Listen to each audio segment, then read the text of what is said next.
We have an I-Team update for you tonight. We're now hearing from the NYPD's top cop about an uproar on the Upper West Side. It has to do with hotels converted into shelters for those experiencing homelessness.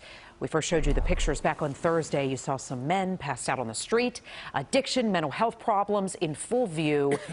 But as the I-Team's Chris Glorioso shows us now, the NYPD says this is not an easy fix. We clearly have a number of people with mental illness. We have people that are down on their luck and homeless. We got to bring the services, I think, to them. The images are not pleasant. People passed out on sidewalks, slumped over near restaurant tents, some with hands down their pants. They also put sexual offenders in these hotels. The Guardian Angels now pledging more patrols on the Upper West Side. But advocates for people struggling with homelessness say it's not fair to assume all these people are residents of hotels that have been turned into shelters. Some of us don't want to be in this situation. Roland Houston says he's a resident of the Lucerne Hotel, and he doesn't like these scenes any more than his new neighbors. When we interviewed him, he was standing on a sidewalk filled with chalk messages welcoming needy New Yorkers to the Upper West Side. One in particular that said, everyone needs a home.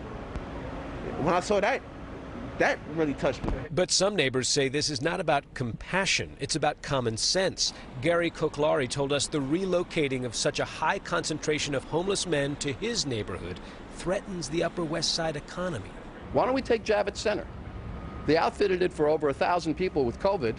They can be socially distanced in there. They've got state-of-the-art security. Gary's part of a Facebook group called Upper West Siders for Safer Streets. The group has now been featured in news stories for days, but even that media attention is raising eyebrows.